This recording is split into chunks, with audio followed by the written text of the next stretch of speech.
Here we are back at Impact Guns Ogden. Expert gunsmith Terry Gardner at his workbench. We are going to do a trigger job on a Smith & Wesson Model 638 Bodyguard Airweight. What a cool little gun this is. We've been shooting it quite a bit in the Nut and Fancy project. You'll see the tabletop review coming on it. But already we want to do a trigger job on this, and Terry's the man to do it. How you doing today, Terry? Good, thank you. Right on. Now this Bodyguard is outfitted with Crimson Trace laser grips, which in my opinion is a very useful modification for this style of gun. I kind of think of the Model 638 as an expert's gun. I know a lot of my associates, my friends think the same thing. It's a gun that's difficult to shoot under stress accurately, at least beyond 7 yards. That takes practice, and there's two ways you can do that. You can actually send real rounds downrange, and 38 Special is no less expensive than other rounds these days. In other words, like really expensive. Or you can get some laser grips and practice dry firing with some snap caps, and you can kind of see what your sight's doing, how your breath and trigger control are doing.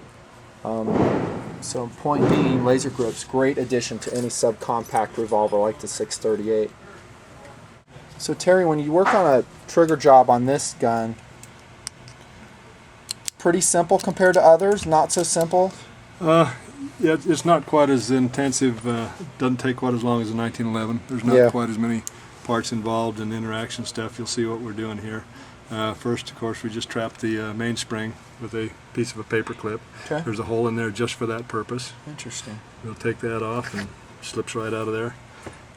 We'll take off the side plate. We want to do that by bumping it off. You never want to pry. You never want to pry that off. That will round your edges at this good tight fit, first of all, and score it up and scratch the inside and all that kind of stuff, so you don't want to do that. Nice. Oh, look at that. Nice. The inertia will pop it off. So when you look at the fit and finish of a Smith & Wesson revolver compared to, let's say, a Ruger, any observations there, Terry?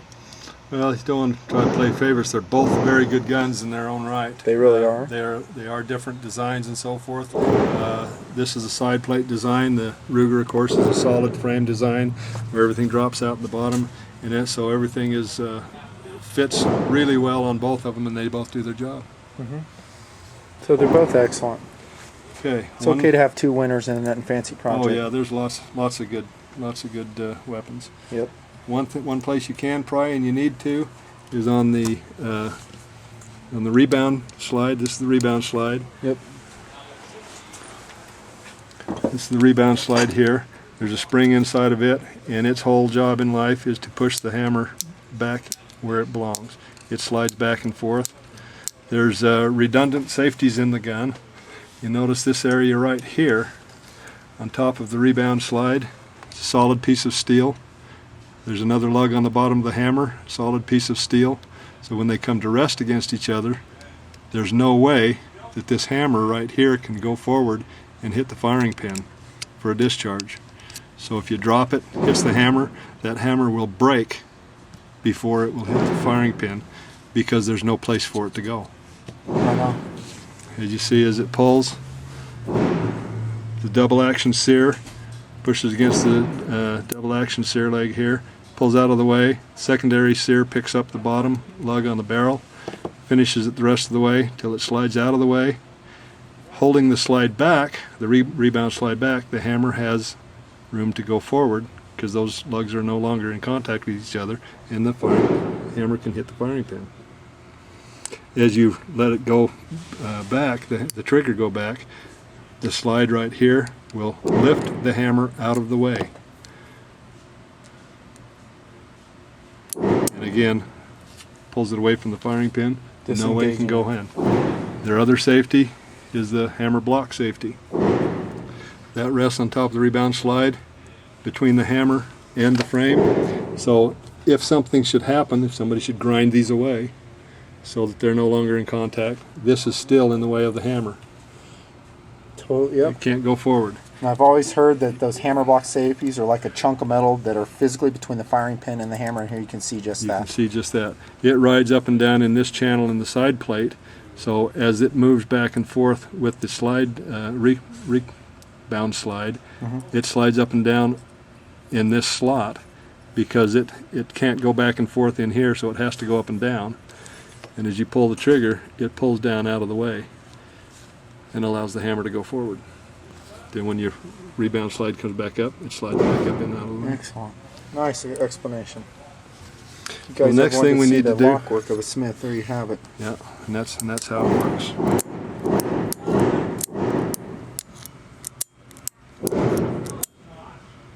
So the next thing we're going to do is take the hammer out.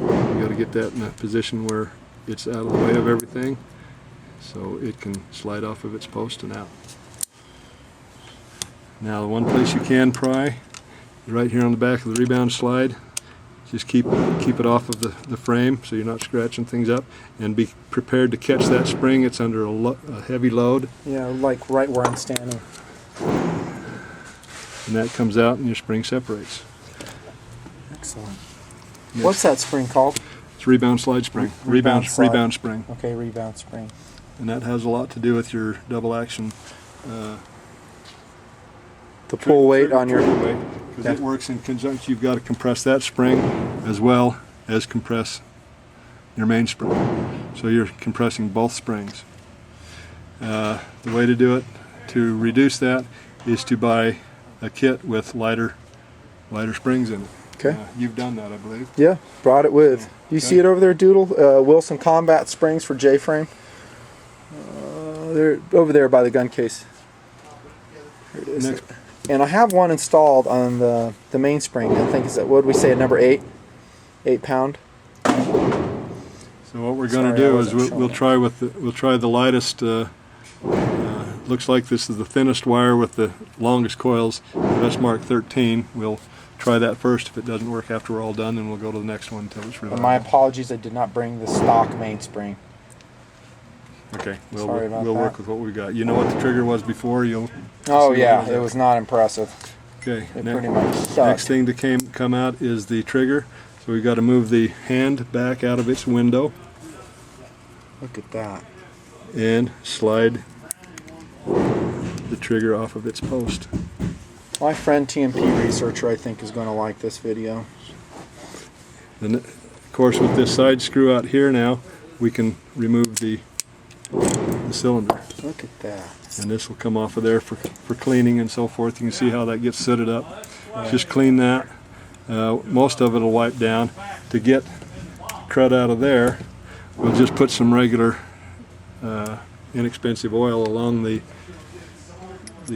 center tube, spin it a little bit, and that'll kind of wipe out the stuff that's inside there.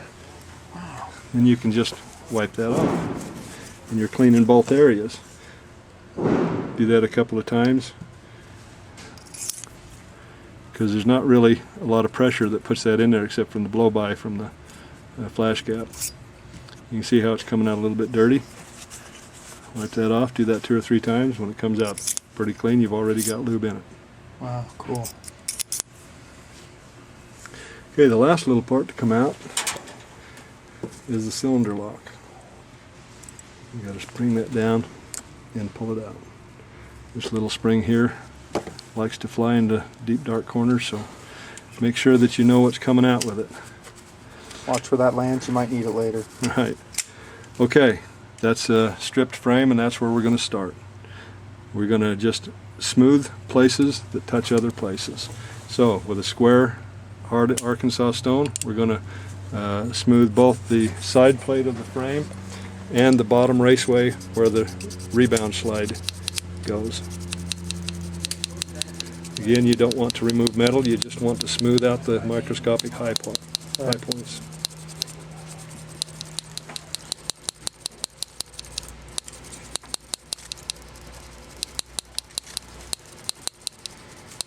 What's up, Shannon?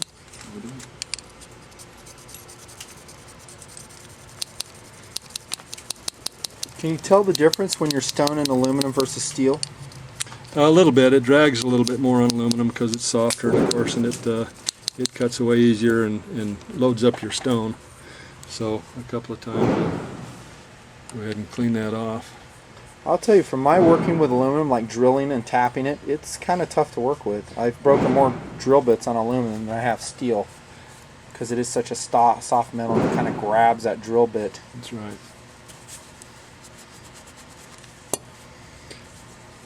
We're almost done already. Wow, look at that. It's polished already. See, and again, you can feel in the stone, and it's there. You can feel when it's not cutting and it's polishing. Less resistance. Mm-hmm. And that's where that raceway is going to be, or the rebound is going to be sliding on. That's where that's going to go right there. Mm-hmm.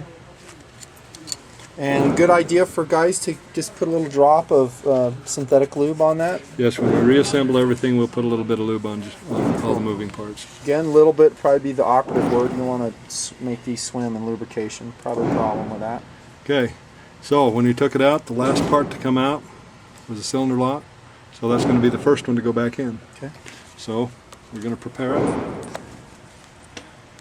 We're going to polish the beveled angle that the trigger hits on the rebound when it comes back up, so the trigger will come back easier. Do you see any of these J-frames coming back to you for any types of problems, Terry? Not many. They're pretty darn durable, aren't they, for what they are? Revolvers will run and run. How about the new Ruger LCR? Some guys are concerned about the durability of that. I think some of that might be forum rumor. I'm trying to get to the bottom of it. Haven't seen any come in. It's actually a brand new design. It's too early to tell. They might be going back factory if they have problems, huh? Sure, you bet. Yeah. Ruger's got an excellent warranty program, just like anybody else, and they'll take care of you if you got any problems. I was giving SIG some heat on the recall of the SIG P238 for not giving a free magazine to all those users. Because Ruger did it. I mean, they had some problems with their LCP. Guess what? Here's your free magazine for the hassle. Sorry. Yeah. SIG needs to kind of come up. That's not cool.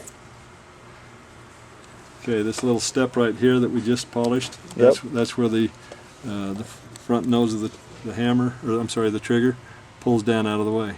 It's what pulls it down. And then the first one we stoned is what is in the way when the hammer's and the trigger's coming back. Nice. Plus that has to sit in the frame, so we'll just give the sides a light touch. Just removing the high tops. That part again, the name of that part? It's the cylinder stop. The what? Cylinder stop. Okay. Break the edge because there's a sharp point there. We don't want any sharp edges. Are you doing anything different than the Smith & Wesson Performance Center does? I don't- About the same. I really don't know. I haven't seen them do their work. They're awesome, but I haven't been in there to see it, so I can't answer that. Doodle and I have been shooting a Smith & Wesson 686P Performance Center PC. Man, that has an impressive trigger on it. 686 is a good gun. Love that gun. Yeah, you'll see the tabletop shortly from nutnfancy. Snaps right back into place. Nice. A little shot of lube right there. Yep. I think these little Airweights are just sexy. They're just a cool little gun. Second type of cool, of course. Next thing to go in is the trigger. So we're going to hit several areas on that because there's several things that happen there. The front nose. Again, this is a Model 638 Smith & Wesson Airweight, getting a trigger job by Impact Guns Ogden gunsmith, master gunsmith Terry Gardner. Polish that little nub there. If you guys ever wondered what stoning a trigger means, you are seeing it right here at the nutnfancy project about Cherry at work. Top is the double action sear nose on the trigger, and that's what lifts the hammer off the bottom area, and it'll take it right on up till this secondary notch takes over. How that is inside the gun is like this. This will lift on the double action sear, and it'll move it up out of the way, and right here on the bottom part will get picked up by this ledge, and it'll carry it on through until it slips off. And you see how Terry's showing you the engagement of these surfaces? Because what he's doing by stoning is polishing and smoothing each of those engagement surfaces down, and that produces that clean and crisp trigger pull. So anytime you have roughness on your metal surfaces which are engaging one another, you're going to feel it in your trigger. So it takes work, it takes a little bit of knowing what you're doing and which surfaces have to be stoned, and more importantly, correct me if I'm wrong, Terry, to what degree they're stoned. Just to where you can feel that it's not cutting and it's polished and it's smooth. Okay. You can see it didn't take it all down, but we're done because you can feel it in the stone when it starts Gliding more effortlessly. yeah. When the drag goes away and it starts polishing, it's done. That's Terry's ringer on his phone, so we're going to take a break while he does a personal call. On just a little bit, continued to work. We've polished up this little secondary step as well. And then on the hand, we just touched on the sides, the front, this little bevel here. What that does, of course, on your cylinder is that pushes up with what they call the star of the cylinder, and it rotates the cylinder up into engagement, and it rides inside this little window inside the frame of the gun, right through there, reaches through, grabs the star, turns the cylinder up into the next firing position. I'm struck by the fact that again, a trigger job is not just a simple matter of throwing in a lighter spring. No, you can make it lighter. I'm saying that facetiously, but some people think that's what it is, only. Okay, now we'll snap that back into place. Now we're going to check the action of between the trigger and the cylinder stop. You see it push down, and it slides back up. As your hand starts the cylinder rotating, after this pulls down out of the notch in the cylinder, pulls down out of the locking notch, and then the hand starts it around, and then as it continues to turn around, the front of the trigger will let that snap back up into place, so as the next notch comes up in, it can snap into the notch and lock it in place. And would this be the process called the timing of the double action rifle? Part of the timing. That's part of the timing. You need to make sure that the cylinder locks into place before the hammer drops. And then on a single action, you want as you cock the hammer, you want the cylinder to lock into place before the hammer locks into place. And that way it minimizes the spitting, the lead spitting between the cylinder gap. Okay. Next thing to go in, well, let's do the rebounds. That's going to take all four corners plus this little step, or four edges. We're going to just hit that a little bit on all sides. So it glides in that aluminum frame, huh? Right. Metal against metal. Right. Needs to be smooth. And these are mostly all MIM'd parts in here now. Inside this one? Mm-hmm. So is this a MIM part right here? I think so. Yep. And yet, like you said, you don't hear a lot of failures on them, huh? No, they're strong. If any at all. Yeah, if there were any problems, they would have tested that out, I think, and had a recall and replaced them all with forged parts again. Interesting. Because Smith & Wesson is a very reputable company. Now we're getting a little bit dirty here, so let's clean our stone.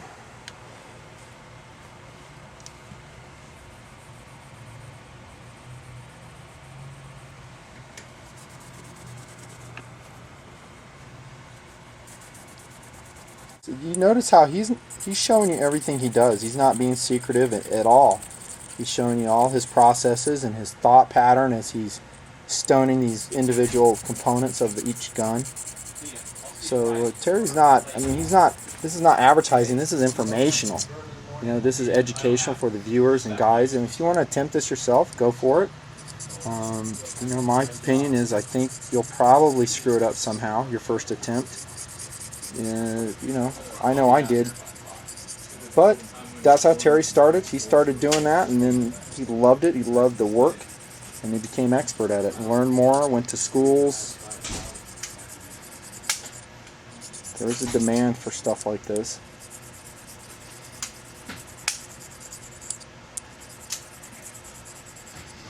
So you can see there's a lot of work involved, and yes, even a little J-frame trigger job.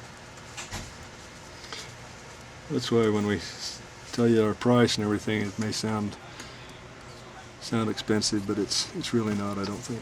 When you're seeing all the labor involved, and he'll do this with your gun too if you send it in. And it's not just a J-frame, he can do this on pretty much any revolver, Terry? Pretty much. Well, let's see. Let's. I bet you I beat you to a knife. Bam! Yeah. Oh! 100%. Mini Presidio NRA. bench made. Terry's well armed though. He's got his own knife ready. What did you bring out, dude? Still the Ascender. Outstanding. Doodle loves that knife, by the way. love it. He loves it and has been carrying it like daily forever. His serial number, like I said in the review, 13 out of 500. And where do we buy it? Right here at Impact Guns. Thank you very much. They have more.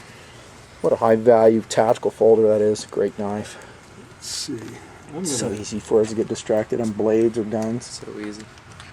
It's really long springs. These have got to have out of the box. They've got 17 coils. On a KLN frame.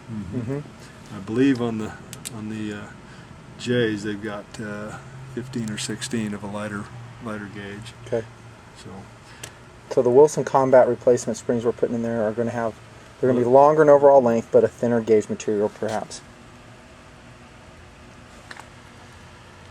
this one's got 17 coils.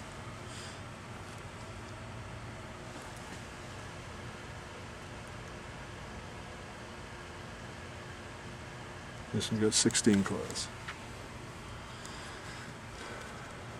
So let's see if we can't get it in there.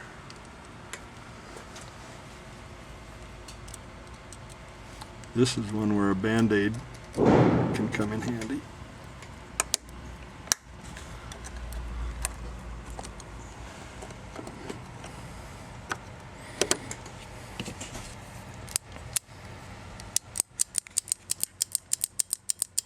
Yeah, that's lighter weight. It is lighter. Although it's longer, it's lighter. So, now we're checking all of the functions of that. Looks good. Wow, look at how you stone that up. That looks so cool. And a little lubrication in there like you were talking about.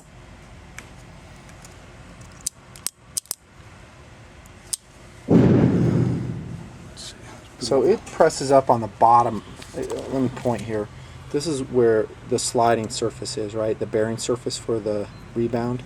On the bottom of the And then frame, maybe on on the the side? inside, and also this will On the side plate too? slide in the side plate. Okay, so Yeah. you would lubricate all of the Yep. mating surfaces. Yep. Then. And it doesn't take a lot. And if it's rub it out there and get rid of the excess because you don't need to float it. Okay. All that does is attract dirt and gunk and create sludge. Okay. Okay, well, while you pointed out the side plate, what we're going to do here is stone just a little bit on these two bearing surfaces. This is for the hammer, and this is for the trigger. They are raised a little bit above the side plate, so we are going to stone those just a little bit because they're pivot. Is it easier to do a trigger job on a Smith or a Ruger revolver? I'm talking double action. Apples and oranges are different. So Just doesn't matter. Yeah. The same concept applies though. You're just absolutely. smoothing up your mating surfaces. Everything that touches anything else, smooth it off, and it's good to go.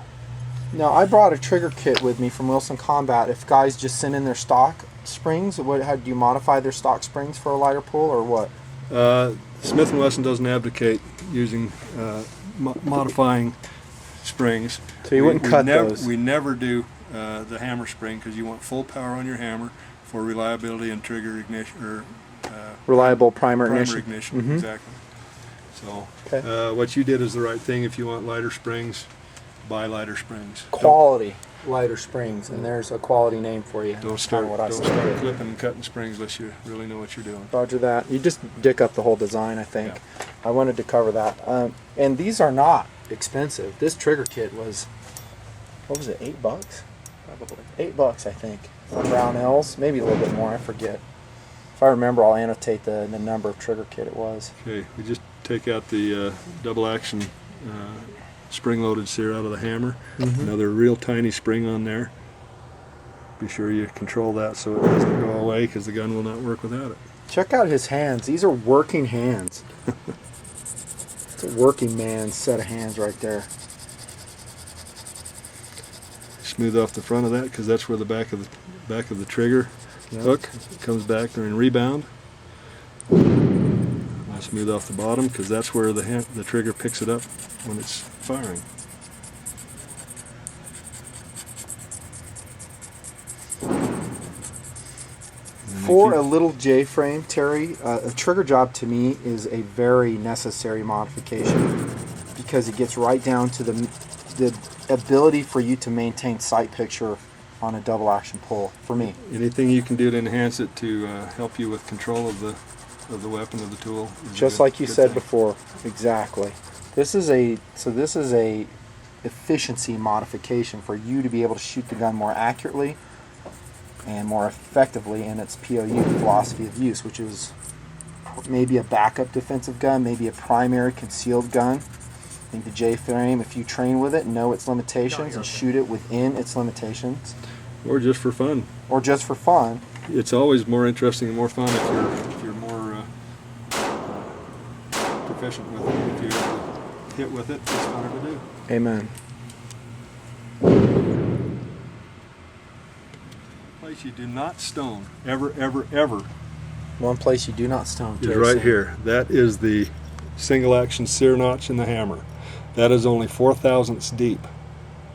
And if you try to stone that and make it smoother and stuff, all you're doing is ruining your hammer.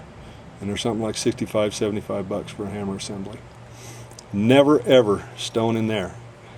That's a taboo. Yep. Okay. It intersects right here with that sharp edge that you don't ever stone also. On the back of the hammer. Those two areas is why a Smith & Wesson single action trigger is so crisp and light, because there's only 4/1000ths. Wow. Very tight tolerances. If that starts slipping off, it's called push off. If you cock your hammer, you can put your thumb under it with moderate pressure. If you can push it off, it's unzipped. Bring it in, and we need to sharpen this area right here, because that's gotten rounded. Okay. Do you see that most people who acquire these little Smiths, the little Airweights, keep them forever? Yeah, most of them. Yeah, you don't see Kind a of lot of vibe I them. get. Yeah, you don't see them worn out very much either. Actually. I don't see many used ones for sale, at least around in our area. Yeah. And if you see one that's been carried, like a police gun or something like that, the finish is worn and stuff like that. The internals are excellent. Carried a lot, shot little. Right. Okay. Let's go ahead and put your cylinder back in. And that just makes it easier to work, because with the cylinder in, that pushes the locking bolt back, and it doesn't get in the way of this hand stud. So you can go ahead and cycle everything. So we're going to drop the hammer back in, just like that. With just a little bit of lube. And we should be good to go.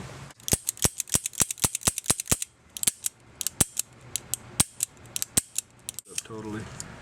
Okay. I like that better. Is it still recording? Yeah. Oh, yeah. Daddy like.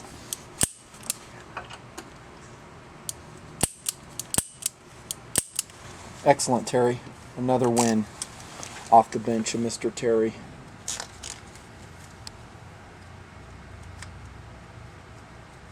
There's Terry from Impact Guns buttoning up the Smith & Wesson Model 638 Bodyguard. Love that shrouded hammer, by the way. I know some guys really dig the Centennial, but I just like this single action option off this gun. A lot of work involved in a little trigger job on a little Smith & Wesson J-frame, as you've seen in great detail.